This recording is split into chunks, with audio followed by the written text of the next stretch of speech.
बाबा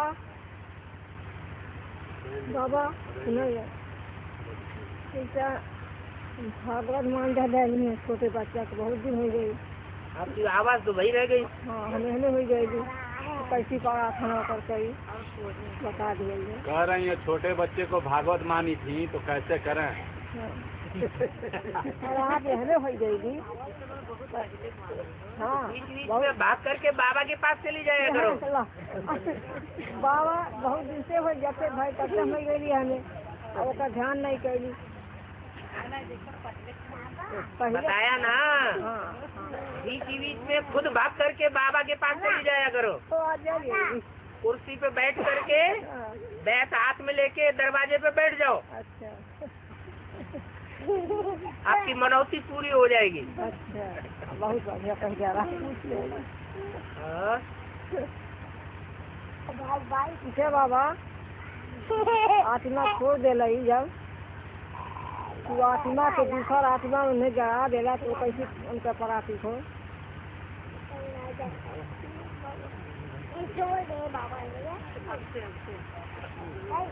तुम्हारे पड़ोसी वालों ने कुछ नहीं समझा, हम क्या समझेंगे।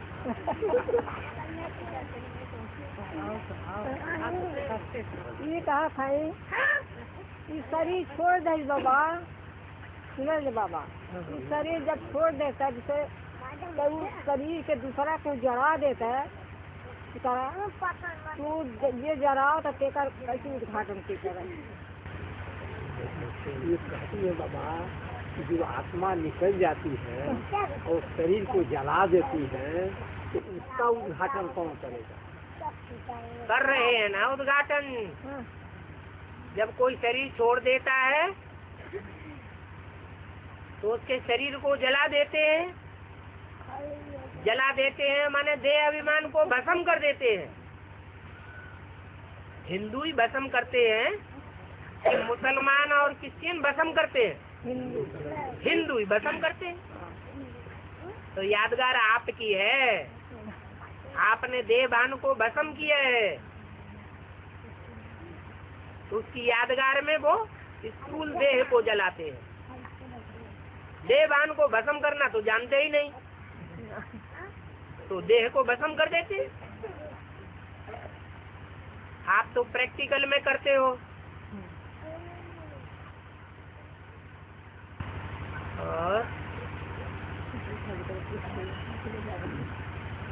और बहुत साल का प्रसाद चाहिए, तो जो बाद में आए उनका क्या होगा बाबा? जो बाद में आए हैं वो बाद में आने वाले पुरुषार्थ तीव्र पुरुषार्थ करेंगे। अगर 21 जन्म की प्राप्ति करनी होगी या धीमा पुरुषार्थ करेंगे, उनका पुरुषार्थ ही तीव्र होगा। पुराने तो ढीले होते जाते हैं।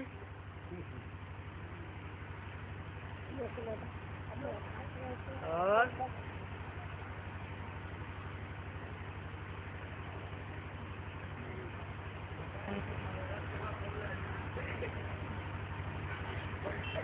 जोर से बोलो।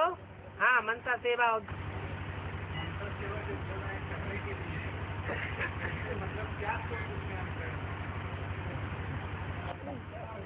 मनसा को कमजोर बनाने वाला, नेगेटिव संकल्प करने वाला मनसा सेवा करेगा या सदैव शुभ भावना और शुभ कामना करने वाला मनसा सेवा करेगा? कौन करेगा? जिसकी सदैव अपने प्रति और दूसरों के प्रति भी शुभ भावना और शुभ कामना रहे, कभी भी अपने प्रति नेगेटिव संकल्प न चले और दूसरों का परचिंतन न चले, उसकी सेवा कामयाब जरूर होगी।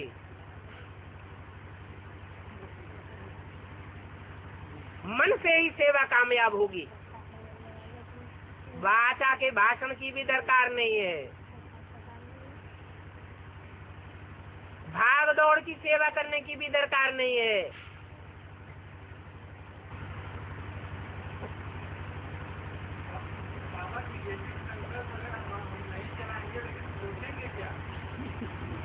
शुभकामना।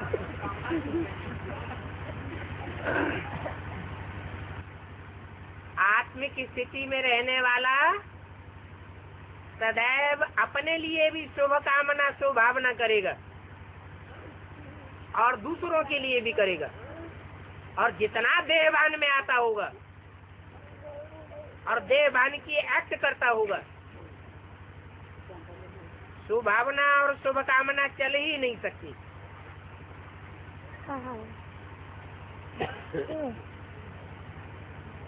मनसा सेवा भी नहीं होगी।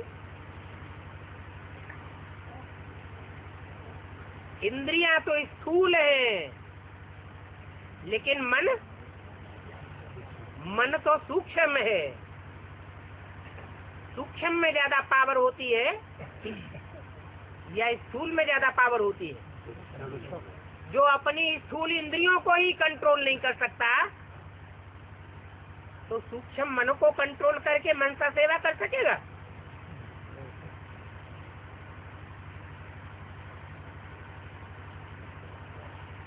और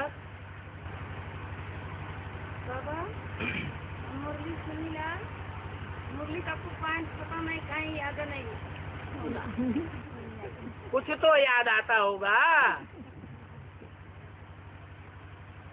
बाबा की बातें याद नहीं आती हैं, तो दुनिया में कोई तो होगा जिसकी बातें याद आती होंगी। बाबा के याद करा, उसके करे। अरे कोई की बातें याद आती हैं या नहीं आती हैं? हैं? आती तो जरूर है।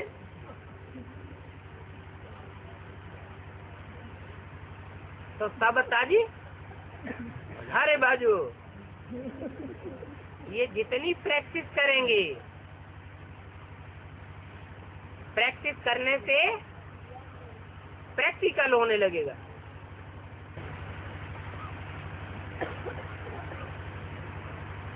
बाबा, मुरली में शब्द आया है कि तुम आत्मा रूपी सूर्य की जब शादी कर जाएगी तो तुम बच्चे डायरेक्ट बाप रूपी होगे। तो यज्ञ की आदि से चलने वाली जो आत्माएं हैं, क्या अब तक उनका बेसिकली कर नहीं करा? यज्ञ के आदि में जो चल रही थी और अभी जो चल रही है, तो बाप किनको मिला है प्रैक्टिकल में? आदि में मिला था, आदि में बाप प्रत्यक्ष हुआ था या बाद में बाप प्रत्यक्ष हुआ?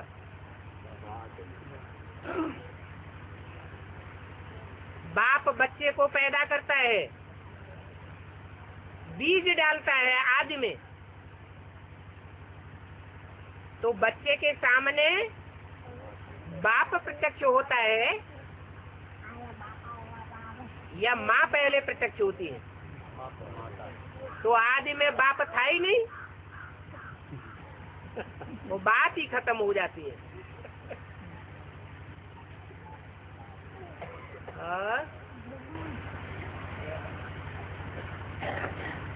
बाबा, जिस तरह से तुम ही वो माता, तुम ही पिता हो, तुम ही वो बंधु, तुम ही सखा हो, ये किसके ऊपर लागू होता है?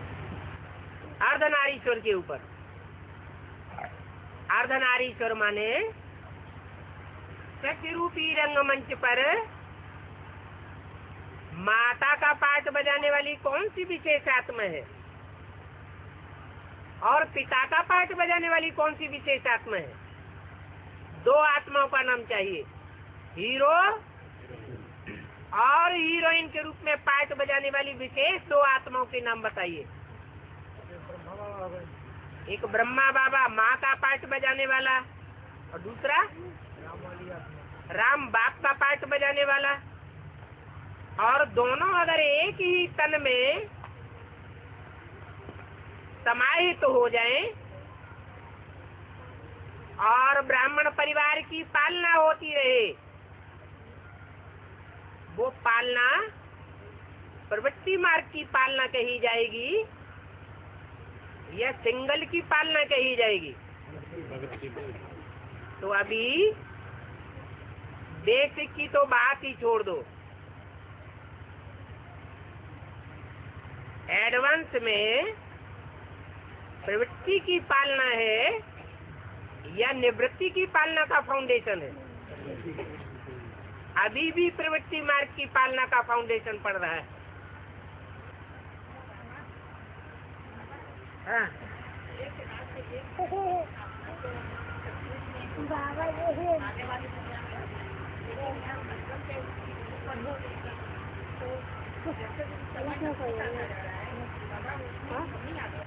है? कमी आती जा रही है। क्या? तो जब कमी आती जा रही है, इसका मतलब कि हमारी दुनिया पतनशीलता की अति में जा रही है। और अति का अंत होता है या नहीं होता है? अति का अंत भी हो जाता है।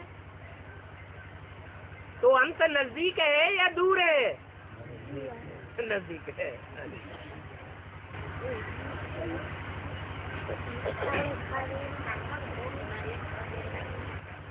माना अव्यक्त बाप दादा ने जो बोला है उसको सोचना है कि राइट बोला है या रंग बोला है। तुम बच्चों को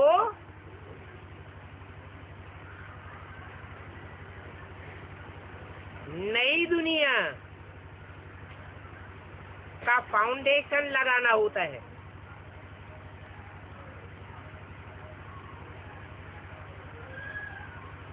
और वो फाउंडेशन बच्चों ने लगाए दिया है।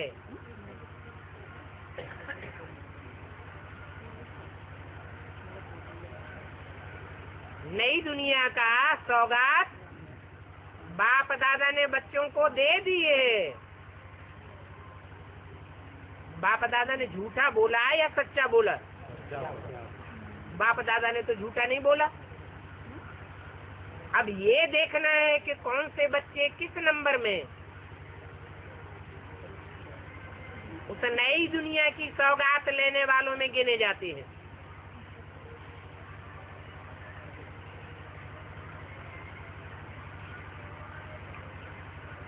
हाँ, जो पहले पहले फाउंडेशन पड़ता है, चाहे मकान का फाउंडेशन हो, दुकान का फाउंडेशन हो, कारखाने का फाउंडेशन हो या नई दुनिया का फाउंडेशन हो,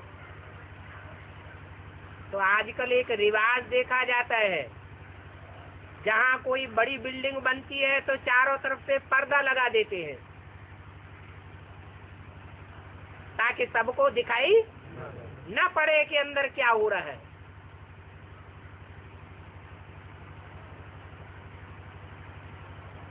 ये गुप्त फाउंडेशन पड़ता है।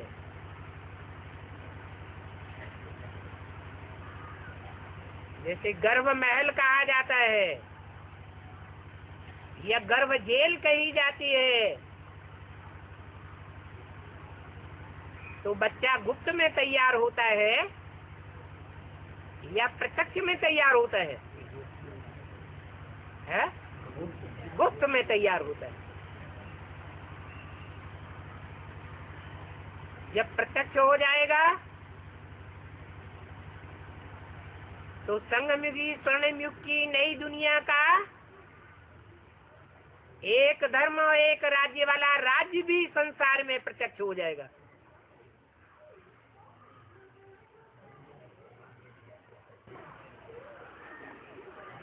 और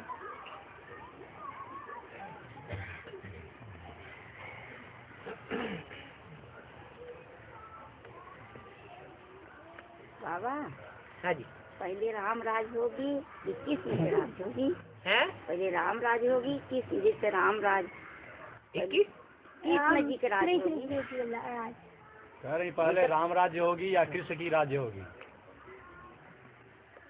कृष्ण बच्चा होता है या बड़ा होता है?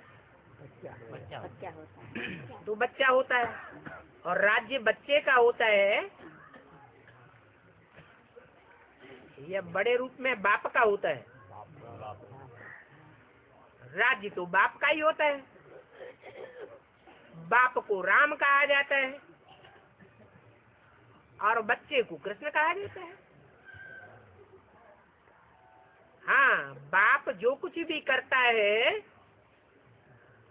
सारे जीवन में जो कुछ भी करता है वो किसके लिए करता है? बच्चे के लिए करता है। तो अभी संगम युग में बाप भी है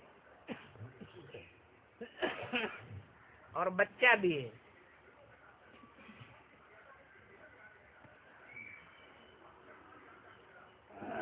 फाउंडेशन कौन डालेगा? बाप फाउंडेशन डालता है,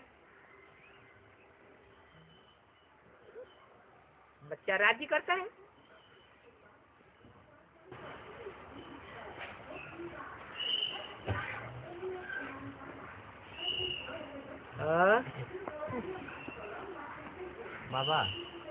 बाबा ने मुरली में बोला है कि बाप गरीब निवाज बन करके आया हुआ है। हाँ जी।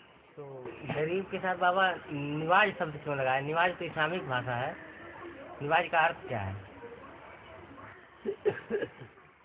गरीबों की आवाज सुनने वाला।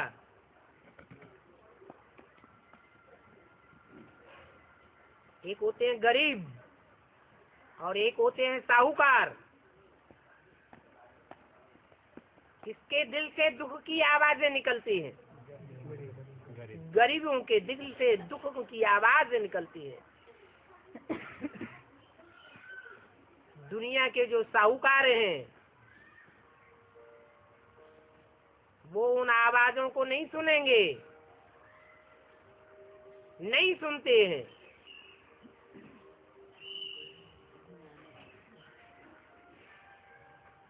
साहूकार साहूकारों की तरफदारी ले रहे हैं,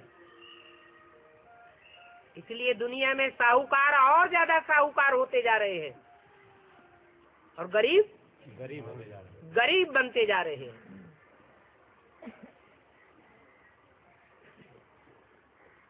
जैसे ब्रह्मा बाबा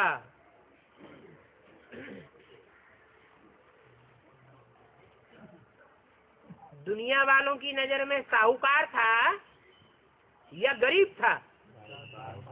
साहूकार था।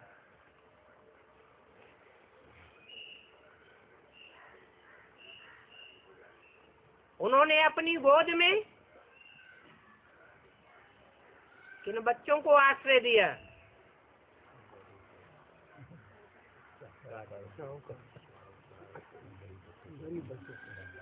गरीब बच्चों को आश्रय दिया।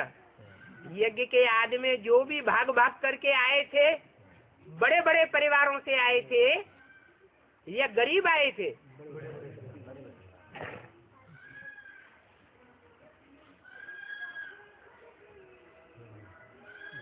जो असली गरीब थे पुराने, जो तन से भी, मन से भी, धन से भी, संपर्की और संबंधियों से भी अंतिम जन्म में गरीब बन जाते हैं, कोई नहीं पूछता। वो सूर्यवंशी बच्चे तो दुत्कार दिए गए और इस्लामी, बौद्धि, क्रिश्चियंस और धर्मों में कन्वर्ट होने वाले जो आज साहूकार बने पड़े हैं, वो ब्रह्मा की गोद में पलते रहे। तो क्या कहेंगे, गरीब निवाज या साहूकार निवाज?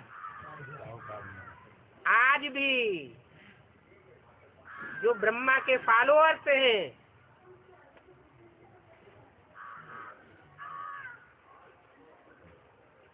जो भी चल रहा है उसको ध्यान से देखा जाए, आदि से लेकर के अंत तक गरीब निवाज होकर के चल रहे हैं या साहूकार निवाज होकर के चल रहे हैं? किसको ज्यादा तरजीह दी जा रही है?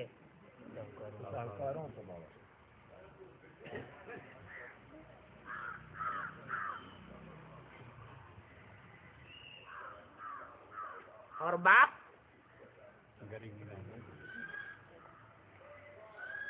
अभी भी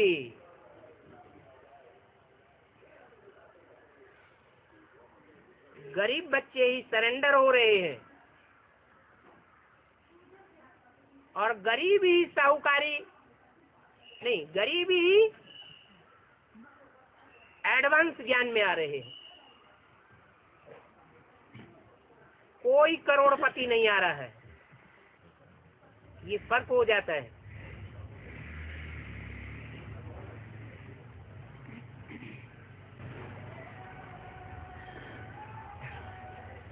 और बाबा, राधा की दृष्टि कृष्ण में या कृष्ण की दृष्टि राधा में, इसका सारांश क्या है? अगर इसको कहा जाए कृष्ण की दृष्टि राधा, राम माने राम और धा माने धारण करता है, कृष्ण राम को धारण करता है और राधा जो है, कृष्ण जो है राम को धारण करता है। इस बात का भी फाउंडेशन कहाँ पड़ता है? वही तो आपसे पूछा जा रहा है। अरे पूछने की क्या बात है? आया है जो भी फाउंडेशन पड़ता है वो कौन सी युग में पड़ता है? अभी संगम युग में फाउंडेशन पड़ता है। अगर संगम युग में ब्राह्मण दृष्टि को व्यभिचारी न बनाने वाले हो तो द्वापर युग में व्यभिचारी सृष्टि पैदा हो जाएगी? नहीं होगी। व्यभिचारी दृष्टि बनाने वाले भी ब्राह्मण यहाँ हैं और अब व्यभिचारी दृष्टि बनाने वाले राधा कृष्ण जैसी आत्माएं भी यहाँ हैं। और वृत्ति से वायुमंडल को चेंज करने वाली आत्माएं भी यहाँ हैं। वृत्ति आत्मा की चीज है और दृष्टि इंद्रिय कही जाती है, शरीर से कनेक्टेड है। ज्यादा पावरफुल क्या है? दृष्टि ज्यादा पावरफुल है या वृत्ति ज्यादा पावरफुल है? वृत्ति सूक्ष्म है, वो आत्मिक शक्ति है। दृष्टि उसके लिए फिर भी शरीर का संयोग चाहिए।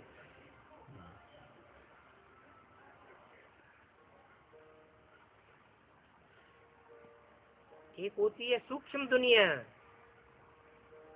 और एक होती है स्थूल दुनिया। स्थूल दुनिया का फाउंडेशन पहले पड़ता है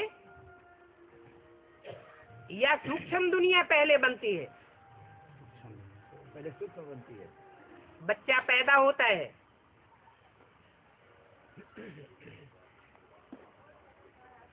उसका वायुमंडल तैयार होता है,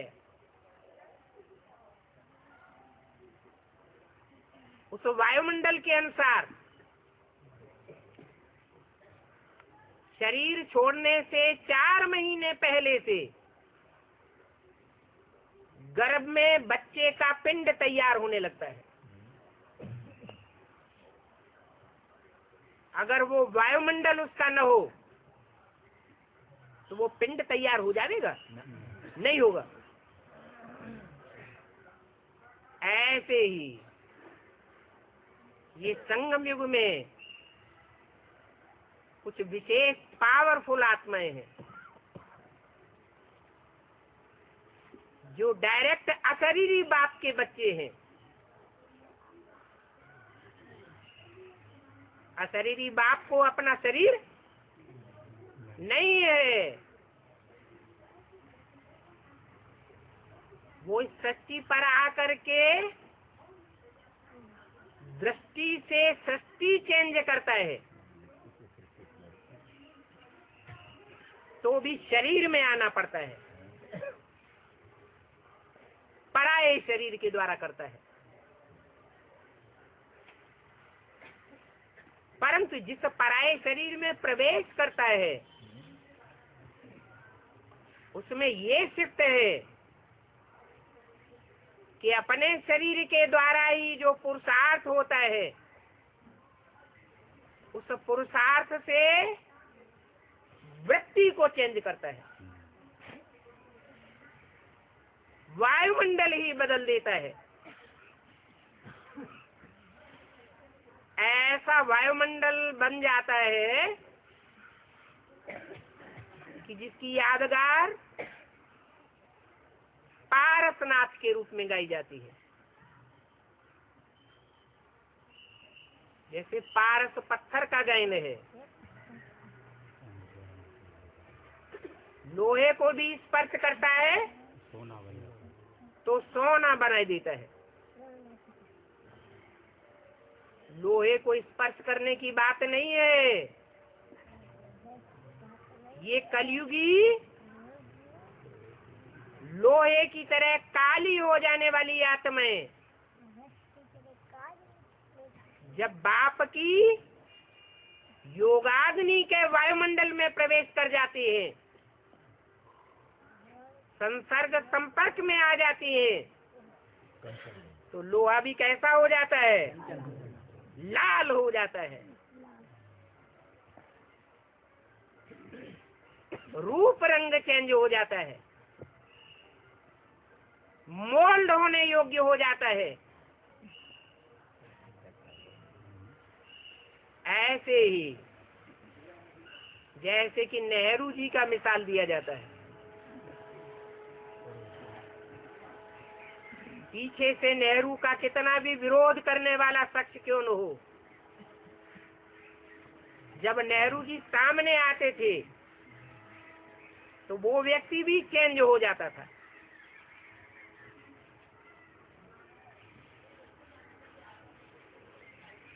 ये वाइब्रेशन का प्रभाव काम करता है।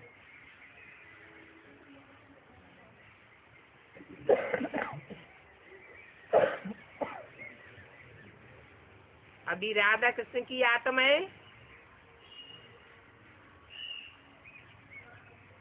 ब्राह्मण परिवार में मौजूद हैं या नहीं है? मौजूद हैं।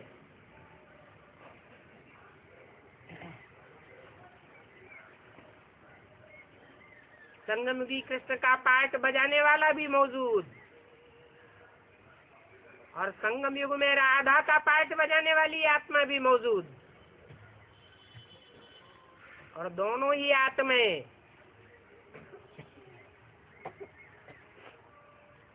जब एडवांस में समानांतर चलती है तो दोनों का शरीर होगा या नहीं होगा? दोनों का शरीर होगा। दोनों का शरीर होगा।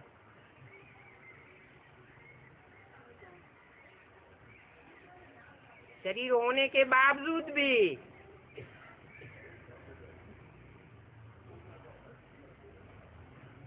उनका संसर्ग,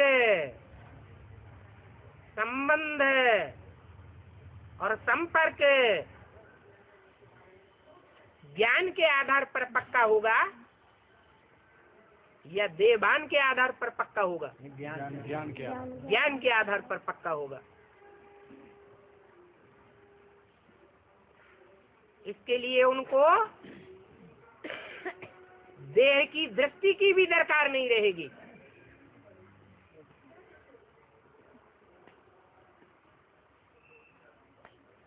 जैसे पपीते के वृक्ष का मिसाल है,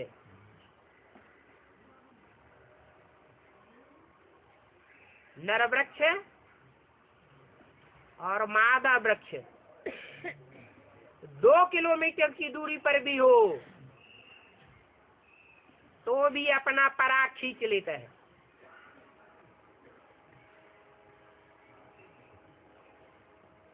इतनी आकर्षण शक्ति तीव्र होती है। वो तो जड़ वृक्ष है जिसका फल पेट को मुफीद आता है। वो फल स्थूल फल है, स्थूल पेट को मुफीद आता है। ये तो चैतन्य फल है, चैतन्य वृक्ष है। ये बुद्ध रूपी पेट को दुरुस्त बनाता है।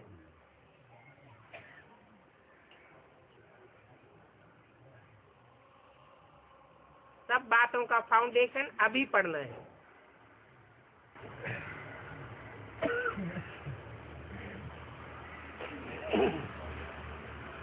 हाँ बाबा बोलते हैं भक्ति के बाद बच्चे शरीर नहीं छोड़े थे, यहाँ तो क्यों छोड़? भक्ति के बाद भक्ति के बाद शरीर नहीं छोड़ते हैं। भक्ति के बाद शरीर नहीं छोड़ते। कौन सी मुरली में आया? क्यों छोड़? कौन सी अव्यक्तवाणी में या कौन सी बीसीडी या आडियो में आया? तो आया नहीं, किसी ने बात बदल के आपको सुना दी। हाँ बाबा बोलते हैं बोलते हैं, दूसरों की बात क्यों सुनते हैं आप मुरली सुने, फर्स्ट क्लास मुरली सुने, सेकंड क्लास ऑडियो सुने, बीसीडी सुने, अव्यक्तवाणी सुने, दूसरों की बात क्यों सुनते हैं? बाबा ने तो ये बोला है, जिनमें भी भक्ति मार्ग के संस्कार रह जाएंगे या जो भी संस्कार 100% की स्टेज पर अति को पहुंच जाएगा तो उसको शरीर छोड़ना पड़ेगा, चाहे वर्तमान पुरुषार्थी जीवन वाला हो और चाहे भविष्य के पुरुषार्थी जीवन वाला हो।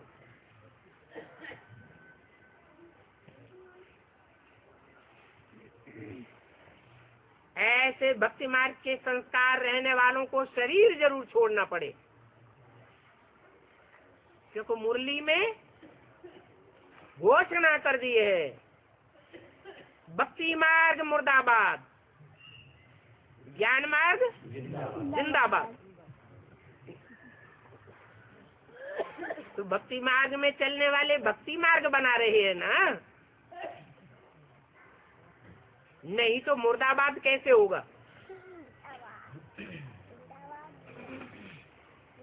भक्ति मार्ग के क्रियाकर्म कर्मकांड अगर करते रहेंगे, भक्ति मार्ग की कोई भी निशानी देखने में आवेगी वर्तमान जीवन में,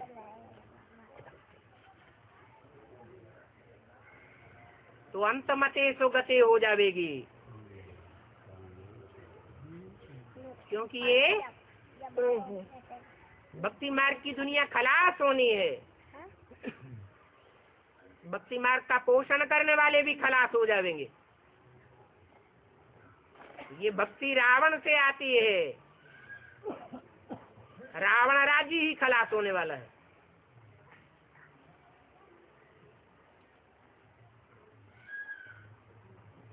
तो चाहे बेसिक वाले हो चाहे एडवांस वाले हो, अगर भक्ति मार्ग की निशानियां रही हुई है तो शरीर छोड़ना कोई आश्चर्य की बात है क्या? शरीर छोड़ना चाहिए या नहीं छोड़ना चाहिए? है? नहीं चाहिए। शरीर तो छोड़ना है। शरीर तो सड़ती है। हाँ, ये बात जरूर है।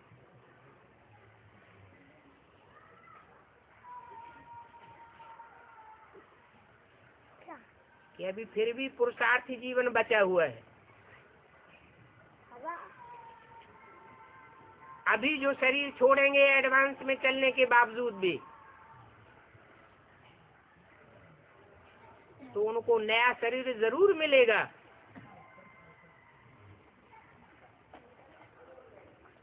इस जीवन में आस पूरी नहीं हुई। कौन सी आस? कि हम इस शरीर से ही पुरुषार्थ करके कंचन काया बनावेंगे।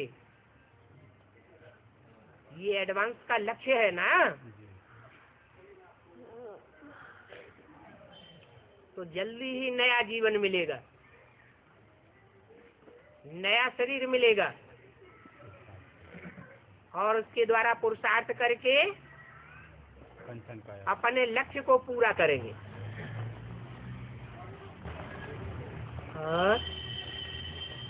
बाबा, जब दुनिया में भूतों से डर लगता है तो लोग हनुमान चालीसा पढ़ते हैं, लेकिन भूतनाथ का गायन तो शंकर जी के साथ होता है।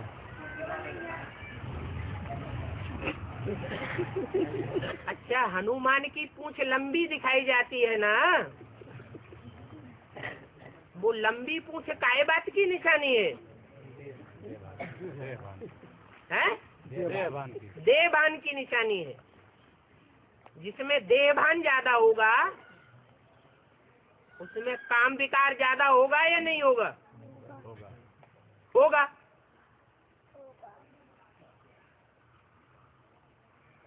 और शंकर जी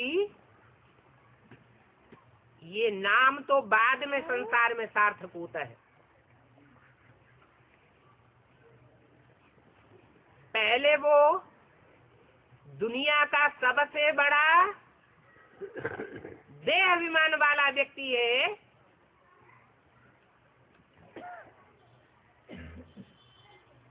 या देहभान से रहित है। सबसे ज्यादा दुनिया का देह अभिमानी व्यक्ति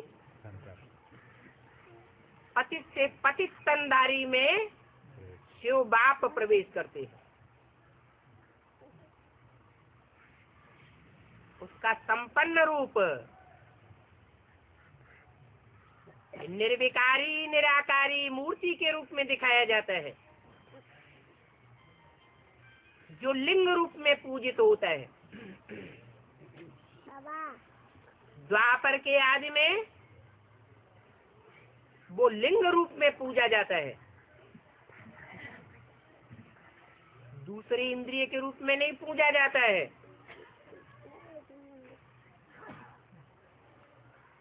वो लिंग रूप नाक या आंख या मुख इस रूप में नहीं पूजा जाता है।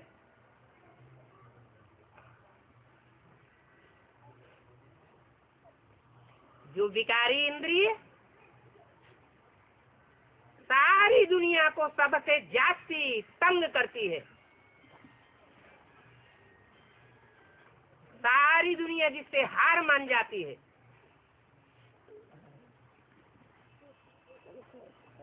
उस इंद्रिय के ऊपर 100% विजय पाता है।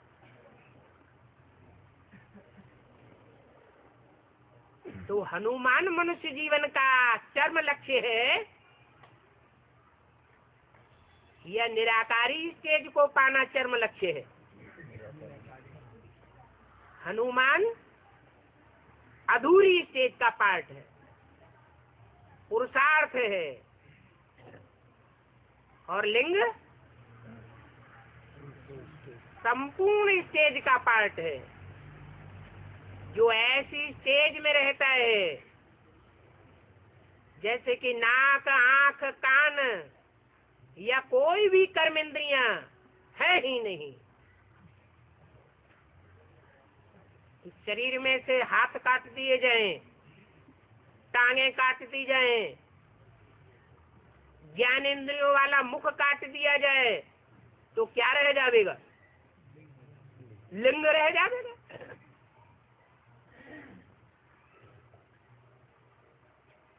वो द्वापर युग में पूजा जाता है। सतो प्रधान भक्ति है। हनुमान और गणेश ये जानवरियत का पुरुषार्थी है।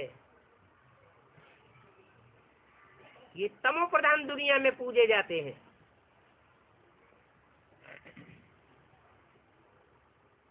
दोनों आत्माएं एक ही है या अलग अलग है? एक ही तो है। और हाँ जी, जब हम लोग कभी घर में जब सोते हैं, जब घर में सोते हैं, हाँ नींद में होते हैं, तो कभी कभी आप इसी तरह आते हैं नींद में। तो अच्छी बात है ना, खराब बात है? जी, बहुत अच्छी बात है। अच्छी बात, अवस्था बढ़िया हो जाएगी। तो आके बहुत अच्छा सुधार हाँ बताते हैं। हाँ जी। क्या इसी शरीर से आपको आना पड़ता है? कैसे इसी तरह से आप दिखते हैं? इसी तरह से दिखते हैं, बातचीत करते हैं, सुधार की बात बताते हैं। हाँ जी। तो क्या ऐसे ही शरीर से आके ऐसी बात करते हैं? कैसे करते हैं? अरे प्रत्यक्ष रूप से ऐसे ही आ जाते हैं। अरे चित्र विचित्र समझ लो बस। ठीक है। ये तो बाबा की कलाकारी है।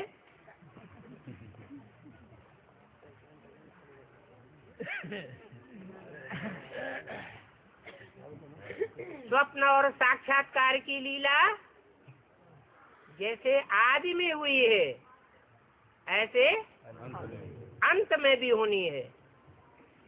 तो अभी बाबा अव्यक्त वाणी में अंत का इशारा दे रहे हैं या मध्य के लिए इशारा दे रहे हैं या आदि की बातों की याद दिला रहे हैं।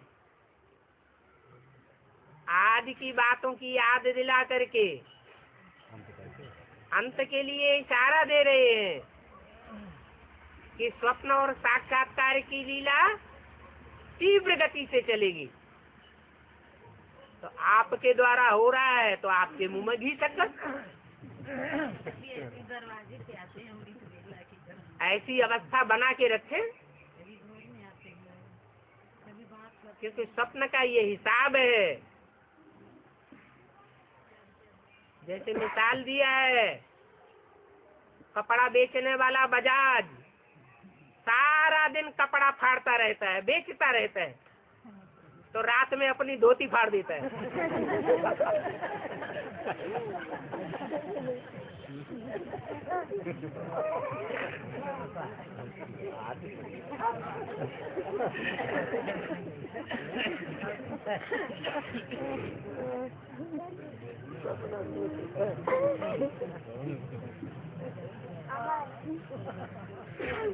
बाबा मुरली में आया कि बच्चे मेरी दाढ़ी का लाज रखना है। हाँ जी, ये दाढ़ी का लाज रखने का क्या भाव है? दाढ़ी का मतलब ये है कि जो भी दाढ़ी मूछ होती है वो देवताओं को नहीं होती है। देवता माने संपूर्ण ब्राह्मण सो संपूर्ण देवता।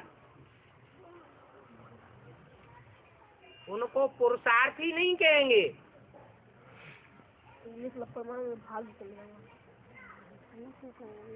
उससे पहले का जो जीवन है वो है पुरुषार्थी जीवन।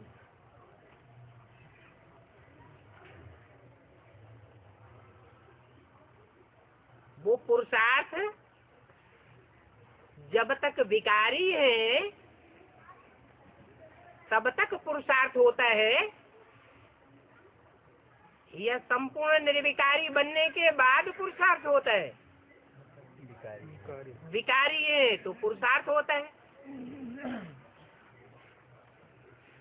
और विकारियों की निशानी है दाढ़ी मूछ। वो दाढ़ी मूछ पुरुषों को होती है या स्त्रियों को होती है? पुरुषों को होती है। इसका मतलब स्त्रियां ज्यादा विकारी नहीं होती हैं, और होती भी है तो बनाने वाला पुरुष है। तो कौन जास्ती विकारी हुआ? पुरुष। तो ब्रह्मा बाबा अपने बच्चों को जब कहते हैं कि दाढ़ी की लाज रखना, इसका मतलब मैं जो पुरुषार्थ करता हूँ वो पुरुषार्थ श्रेष्ठ पुरुषार्थ है या नंबरवार का पुरुषार्थ है? हैं? श्रेष्ठ पुरुषार्थ। श्रेष्ठ पुरुषार्थ है। इतना श्रेष्ठ पुरुषार्थ है जो बोल भी दिया कि तुम बच्चों को प्रैक्टिकल एक्ट में ब्रह्मा को फॉलो करना है। क्योंकि प्रैक्टिकल कर्म के करने के कारण ही ब्रह्मा तो विष्णु बनता है। विष्णु कौन बनता है? ब्रह्मा। तो बच्चे ऐसा पुरुषार्थ करें कि दाढ़ी की लाज रह जाए। ब्रह्मा के बच्चे जिनको ब्रह्मा से वरदान मिलते हैं वो आसुरी धर्मों के होते हैं या सूर्यवंशी होते हैं?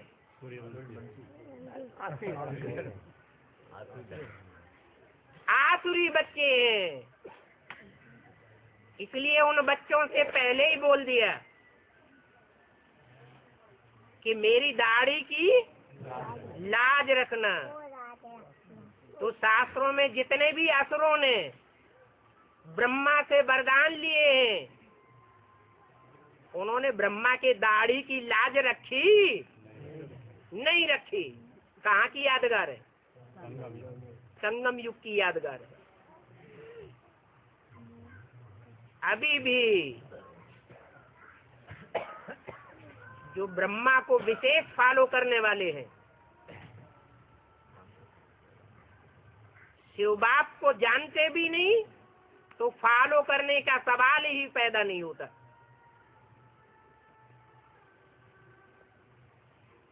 वो बच्चे दाढ़ी मूछ के बाल उखाड़ रहे हैं या दाढ़ी की लाज रख रहे हैं?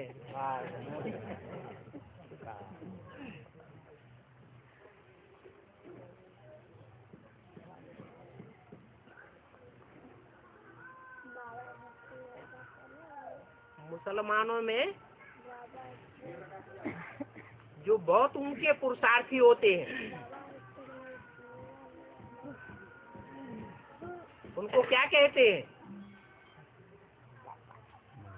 ऊंचे से ऊंची तीर्थ यात्रा करते हैं हाजी।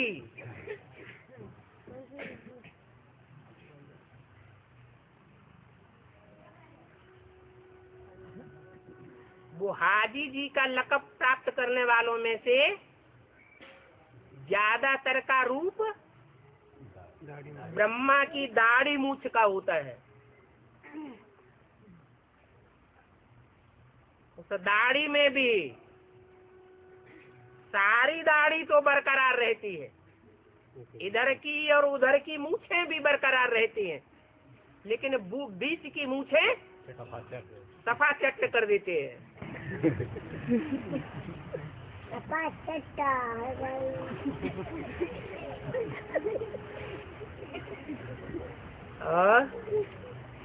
बाबा इस तरह से शिव की बारात दिखाते हैं, शिव की बारात। हाँ जी। तो सभी आत्माओं को बाबा ले जाएगा वहाँ परम धाम। आप बताया कि जिस तरह के हमारा मतलब पहले हम मुक्ति धाम में जाएंगे, उसके बाद सुख धाम में आएंगे। तो जब आएंगे तो उम्र के हिसाब से कैसे मतलब क्या होगा? माना शांति धाम में उम्र भी होती है। शांति धाम में चले जाएंगे तो वहाँ से आएंगे तो मान लीजिए उम्र के हिसाब से मान लीजिए राजा रानी क्या मतलब। जब शांति धाम में जावेंगे तो आत्मा बन के जावेंगे या शरीर के साथ जावेंगे? आत्मा बन गया। और आत्मा की उम्र जन्मों के हिसाब से आंकी जाती है या सालों के हिसाब से आंकी जाती है? जन्मों के हिसाब से। तो जिस आत्मा का जितने जास्ती जन्म होंगे वो आत्मा उतने ही पहले आवेगी। ये नियम है।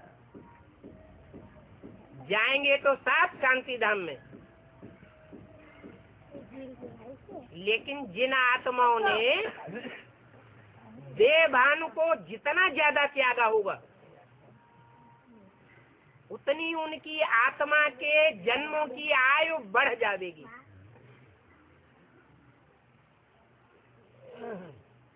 उतना ही ज्यादा ऑलराउंडर पार्ट बजाने वाली आत्मा होगी और उतने ही जास्ती पहले पहले आवेगी, नहीं तो बाद में आवेगी।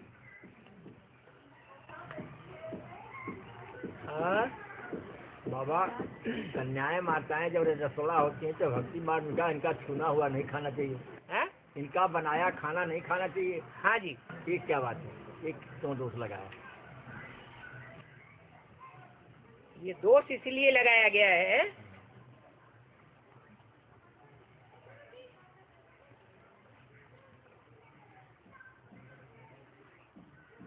कि सतयुग त्रेता में चाहे स्त्री हो और चाहे पुरुष हो, कोई को भी शक्ति अर्थात खून का पतन नहीं होता है। शरीर की शक्ति खून से आकी जाती है।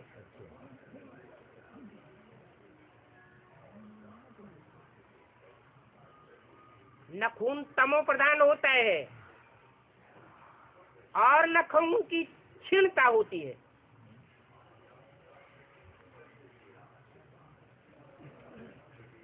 इस दुनिया में भी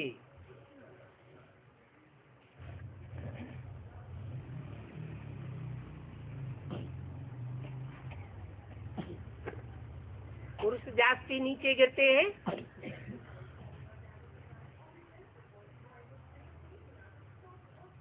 या स्त्रियों को ज्यादा नीचे गिराया जाता है?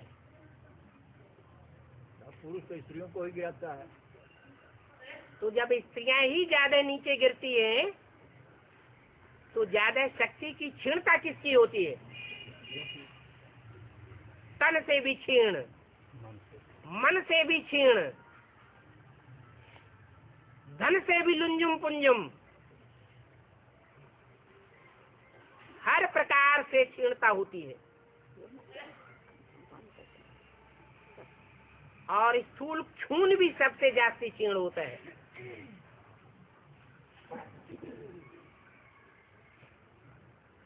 तो जास्ती नीचे गिरने के कारण उसे पतित कहा जाएगा या पावन कहा जाएगा? गिरेगा तो पतित ही होगा। पतित ही कहा जाएगा। तो भक्ति मार्ग वालों ने खुद ही गिराया और खुद ही उन नीचे गिरने वालों के लिए नियम बनाई दिया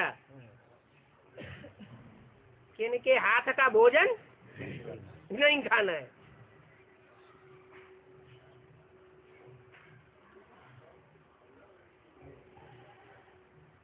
बाप आते हैं,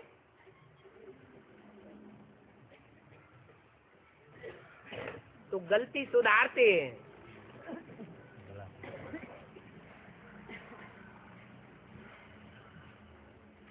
न क्षीण होना है और न क्षीण होने देना है। न पतित बनना है न पतित बनाना है।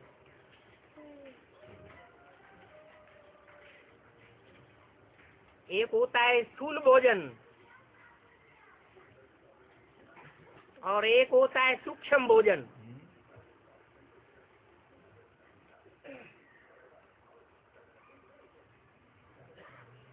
ज्यादा ताकत किसमें है? सूक्ष्म भोजन है संकल्पों का भोजन।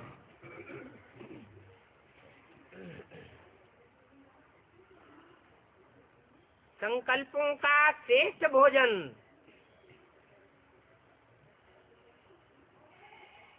परमात्मा बाप आकर के सिखाते हैं। और ये श्रेष्ठ कर्म करना तो दूर की बात है, श्रेष्ठ भावना भी रखना, श्रेष्ठ संकल्प करना, इसमें कन्याएं माताएं आगे जाती है या पुरुष आगे जाते हैं? कन्याएं माता आगे। कन्याएं माताएं आगे जाती है। इसलिए कन्याओं माताओं के हाथ में ये पावर दी है कि वो स्वर्ग का गेट खोलेंगी। स्थूल हाथों की बात नहीं है। कौन से हाथों की बात है?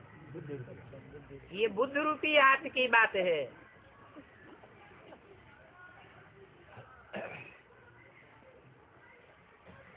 बाप आकर के ऊंचा उठाते हैं और देहधारी मनुष्य गुरु नीचे गिराते हैं और साबित करते हैं कि स्त्री नरक का द्वार है,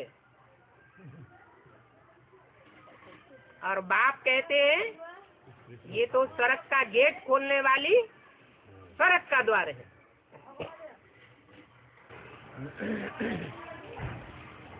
और फिर जो हम लोगों की रुद्र ज्ञान यज्ञ में जो माताएं हो जाती हैं, क्या उनका छुआ हुआ खाना चाहिए? बाप ने जो लक्ष्य दिया है, क्या लक्ष्य दिया है? शिव शक्ति बनना है हाँ, या आसुरी शक्ति बनना है? नहीं, शिव शक्ति बनना है। जो शिव शक्तियाँ बनेंगी उनके मन बुद्धि के भाव में बाप के अलावा कोई दूसरा स्मरण में आवेगा ना?